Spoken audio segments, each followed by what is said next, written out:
The Vex Mythoclast is finally at Year 3 light level. Let's see how it performs now that the game has evolved some since it was king in Year 1. Well, it was king at one point in Year 1 at least. Before we get into this review too much, I need to thank one of my mods, Spyrora, for allowing me to use his account to get some of this footage. Now, we'll start out with the perks. Timeless Mythoclast. This weapon has no charge time. It fires a single bolt with each trigger pull. Vex Mythoclast is a fusion rifle that isn't really a fusion rifle. This perk also forgets to tell you that the gun can be fired in full auto, so just hold down that trigger to keep the bolts coming. Since this weapon is a fusion rifle, it also means that each bolt fired has travel time to it. This is not a hit scan weapon. For muzzles, we have aggressive ballistics, more predictable recoil, enhanced impact, shorter range, and more recoil. Linear compensator, more predictable recoil, slight boost to range and impact, more recoil. Smart drift control, predictable and controllable recoil, penalty to range. I ended up using Smart Drift Control for both PvP and PvE. I know from this footage the recoil looks like it largely stays the same across all the muzzles, but Smart Drift Control really does help keep that jumpy recoil down in a more predictable manner. Landing your shots is just a little bit easier when you don't have to fight the recoil as much. Next up is Zen Moment. Causing any damage with this weapon increases its stability. It's difficult to illustrate this, but basically after you land 2 or 3 shots on a target, you'll have a much more stable shot for a few seconds. This will really come into effect in PvE, where you can get large amounts of uptime on a single target. Up next are the stat mod perks. Extended Mag grants a larger magazine. Send It increases range and accuracy, harder to handle, decreases carried ammo capacity. Lightweight. When held, this weapon grants +2 character agility. This is a really simple choice. For PvP, go with Send It, as this gun really needs help with the range and accuracy there. Extended Magazine is best for PvE because you will be using up the whole magazine almost every time you shoot something. Lightweight is a garbage perk and should only ever be picked on a gun if the other options are an active detriment to the performance of the weapon. The final perk is Crowd Control. Kills with this weapon grant bonus damage for a short time. This is what takes the gun from a unique, interesting toy to unique, interesting toy with the ability to do very serious damage. This all comes together in PvE perfectly, where Mythoclast will be able to churn through enemies in just a few shots. In PvP, it also ups the damage again to make short work of your enemies, assuming you didn't die to trading. Which brings me to the PvP portion of this review. Vex Mythoclast is one of the worst weapons you can use in PvP, and I genuinely mean that.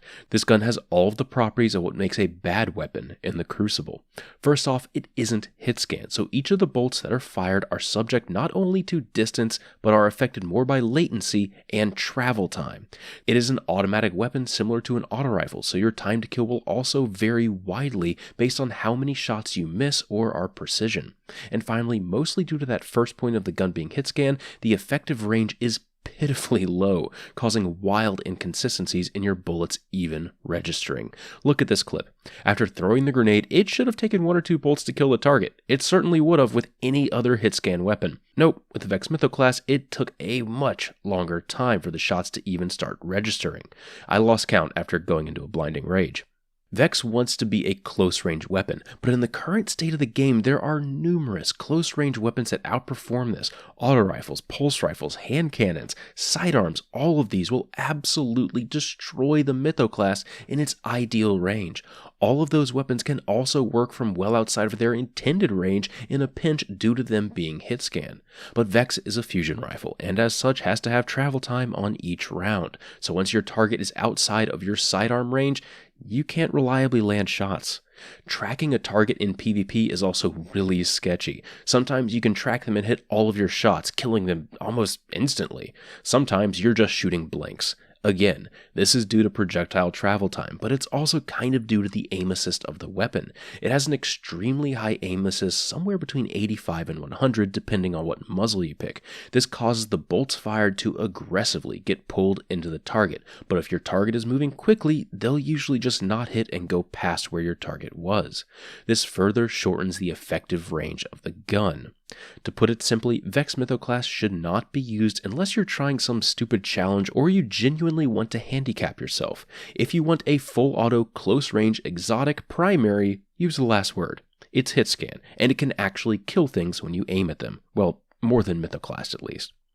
Now in PvE, the Mythoclast actually performs pretty well here. It pumps out reliable damage on every tier enemy, and has the added benefit of being a solar primary, so any solar shields will get shredded. Crowd control also allows for some very rapid cleanup on small tier 1 enemies. That's about where the compliments end though. The Mythoclast is a primary weapon, and as such I need to judge it against other primaries.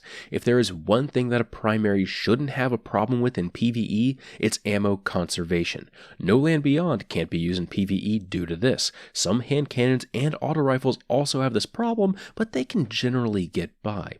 The Mythoclast will burn through ammo so quickly. You can only hold about 130 rounds total with extended mag active, so you will constantly be out of ammo, or only have like one magazine left.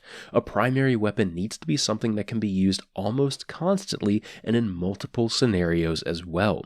The Mythoclast will just run out of ammo most of the time, and it won't be able to do reliable damage to ranged targets either.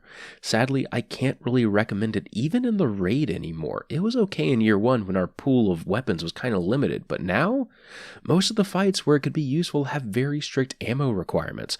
Running out of primary is just not an option. This weapon is still fun to use. I don't want it to sound like I'm not enjoying melting things in PvE, and sometimes in PvP, but the practicality of this gun just isn't there for general use. The only place I really found it useful was on solar burns, where it was overpowered and made short work of just about everything.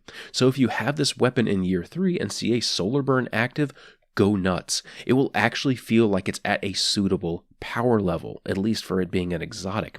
But anywhere else will just be an active detriment to the activity at hand. It's kind of a shame how much Mythoclast has fallen out of grace. In its initial form, it was undoubtedly one of the absolute strongest weapons ever. You could basically compare it to Gallarhorn. But then it got directly nerfed, and again indirectly, and again, and again. I think somewhere in there it got some sort of indirect nerfs fixed, but at that point fusion rifles were just laying in a shallow ditch on some nondescript road. In the Age of Triumph Sandbox stream, Josh Hamrick stated that the Vex Mythoclast had its time in the spotlight and they weren't going to buff it, at least in that patch. I really hope they decide to buff it in the future. The current form of the gun fully fits the flavor of an exotic, but it has none of the practical uses that others have. Since elemental burns are coming to so many primary weapons from the raids now, the one thing that could have made Mythoclast stand out will make it be a footnote. I really hope we can see this gun addressed before Destiny 1 is officially over and put on the shelf, so to speak.